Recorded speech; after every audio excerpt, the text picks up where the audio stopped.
मैं डॉक्टर उषा रानी Sharma, associate professor Sanskrit विभाग, MSJ college, Bharatpur, Rajasthan.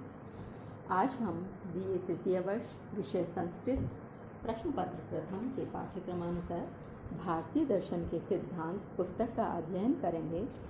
आज का विषय रहेगा भारतीय दर्शन में मीमांसा एवं उसके सिद्धांत। सर्वप्रथम मीमांसा के उद्देश्य। मीमांसा का मूल उद्देश्य है वैदिक कर्मकांड की पुष्टि करना। वह दो प्रकार से वैदिक विधि निषेधों का अर्थ समझने के लिए और आपस में उनकी संगति बैठाने के लिए व्याख्या प्रणाली निर्धारित करना तथा कर्मकांड के मूल सिद्धांत का युक्ति द्वारा प्रतिपादन करना। कर्मकांड का सिद्धांत। वैदिक कर्मकांड का जो मूलभूत सिद्धांत है उसमें कई बातें अंतर्निहित हैं, जैसे आत्मा मृत्यु के उपरांत भी विद्यमान रहता है और स्वर्ग में कर्मों के फलभोग करता है। कोई ऐसी शक्ति है जो कर्मों के फल को सुरक्षित रखती है। नंबर 3, वेद अभ्रांत हैं। नंबर 4, यह जगत सत्य है और हमारा जीवन और कर्म स्वप्न मात्र नहीं है। नंबर 5, चार्वाक, बौद्ध और जैन वेदों को प्रामाण्य नहीं मानते। कुछ बौद्ध संसार की सत्यता और आत्मा का अस्तित्व भी नहीं मानते। कतिपय उपनिषदों में इस विचार की निंदा की गई है कि स्वर्ग ही मनुष्य का लक्ष्य है और यज्ञ ही सर्वोत्तम कर्म है। मीमांसक इन सभी आलोचनाओं का खंडन करते हुए कर्मकांड के सिद्धांत की पुष्टि करते हैं। मीमांसा का साहित्य। मीमांसा का मूल ग्रंथ है जैमिनी सूत्र। दार्शनिक सूत्रों में यह सबसे बृहत है। इसके 12 अध्याय हैं। जैमिनी के सूत्र में शबर स्वामी का विशद भाष्य है, जिसे शाबर भाष्य कहते हैं। उनके बाद बहुत से टीकाकार और स्वतंत्र ग्रंथकार भी हुए हैं। उनमें 2 मुख्य हैं, कुमारिल भट्ट तथा प्रभाकर भट्ट। इन दोनों के नाम पर मीमांसा में 2 प्रधान संप्रदाय चल पड़े हैं, भट्ट मीमांसा एवं प्रभाकर मीमांसा। इस प्रकार मीमांसा दर्शन का उत्तरोत्तर विकास होता गया। मीमांसा का शब्दार्थ है कि समस्या या विचारणीय विषय का युक्तियों की समीक्षा के द्वारा निर्णय। कर्मकांड विषयक होने के कारण मीमांसा को कर्म मीमांसा भी कहते हैं। मीमांसा दर्शन को सुविधा की दृष्टि से 3 भागों में विभक्त किया जा सकता है: प्रमाण विचार, तत्व विचार और धर्म विचार। प्रमाण विचार। वेदों का प्रामाण्य सिद्ध करने के निमित्त मीमांसा में प्रमा, प्रमाण, प्रामाण्य आदि का विशद विवेचन किया गया है। मीमांसा का ज्ञान विचार बहुत ही सूक्ष्म और गंभीर है। अन्य मत, खासकर वेदांत, भी मीमांसा के प्रमाण विचार को मान्य समझते हैं। ज्ञान के रूप और साधन। अन्यान्य मतों की तरह मीमांसा भी 2 प्रकार के ज्ञान मानते हैं। मीमांसक भी 2 प्रकार का ज्ञान मानते हैं, प्रत्यक्ष और परोक्ष। यथार्थ ज्ञान वह है जिससे किसी विषय में नई बात मालूम होती है और दूसरे प्रमाण से बाधित नहीं होता, जिसके मूल में कोई दोष नहीं रहता, जैसे पांडु रोगी को सब कुछ पीला दिखाई देता है। प्रत्यक्ष का स्वरूप। केवल सत पदार्थ ही प्रत्यक्ष का विषय हो सकता है। जब ऐसे विषय का किसी इंद्रिय के द्वारा संपर्क होता है, तभी उस विषय का प्रत्यक्ष ज्ञान आत्मा होता है, आत्मा को होता है।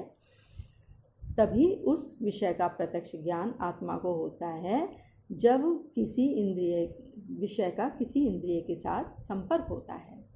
इंद्रिय के साथ संयोग होने पर पहले विषय की प्रतीति मात्र होती है, वह है, केवल इतना ही ज्ञान होता है। वह क्या है इसका ज्ञान नहीं। ऐसे निर्विशेष ज्ञान को निर्विकल्पक ज्ञान या आलोचना ज्ञान कहते हैं।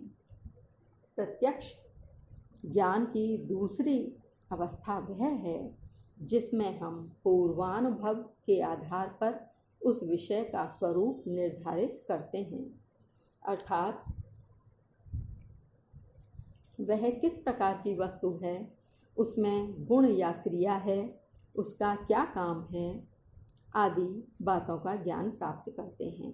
जैसे वह मनुष्य है, वह सुंदर है, वह दौड़ता है, वह राम है इत्यादि।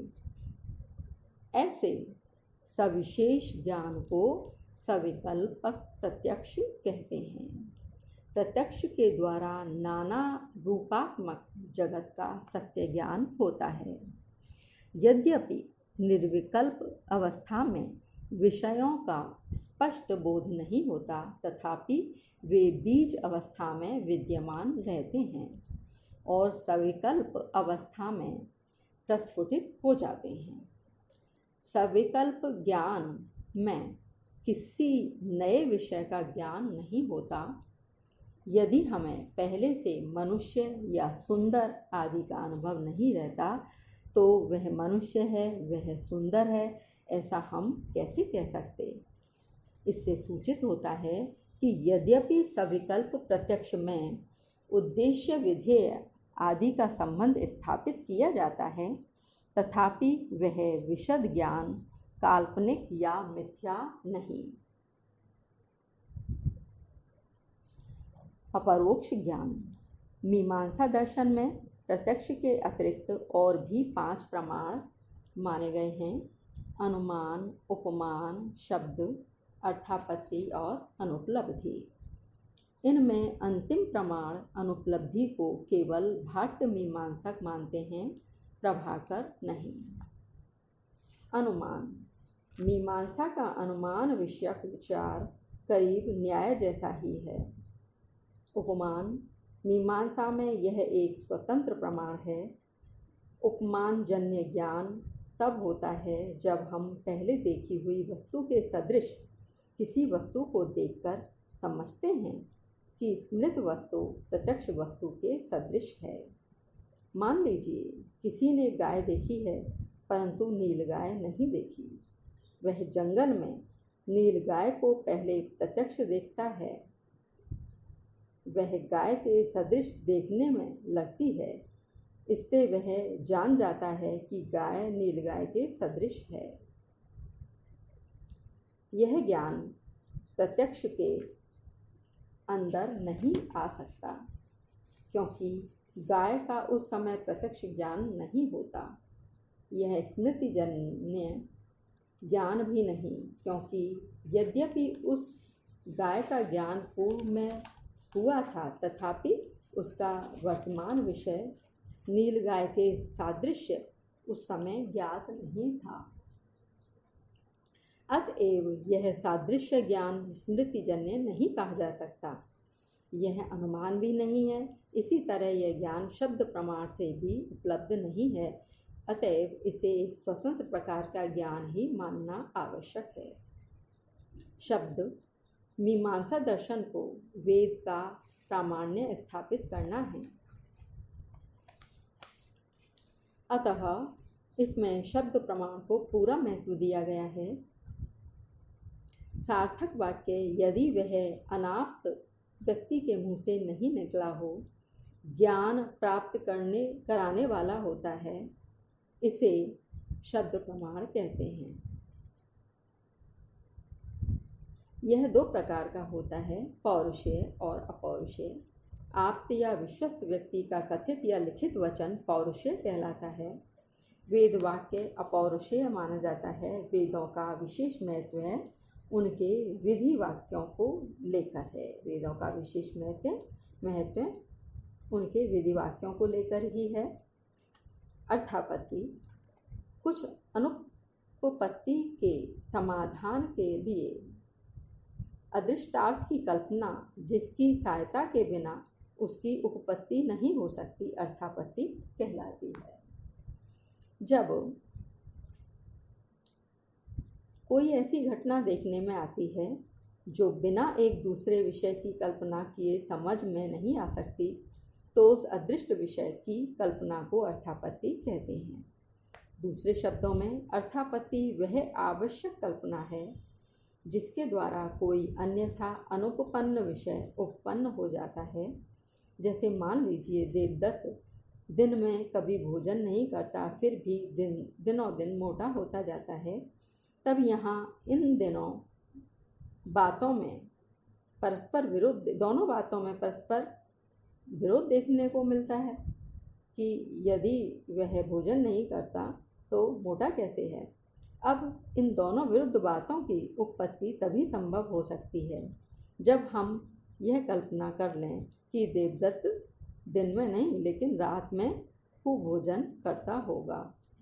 इस तरह की कल्पना के द्वारा विरुद्ध कोटिक विषयों का समन्वय हो जाता है और उनकी संगति बैठ जाने से घटना समझ आ जाती है।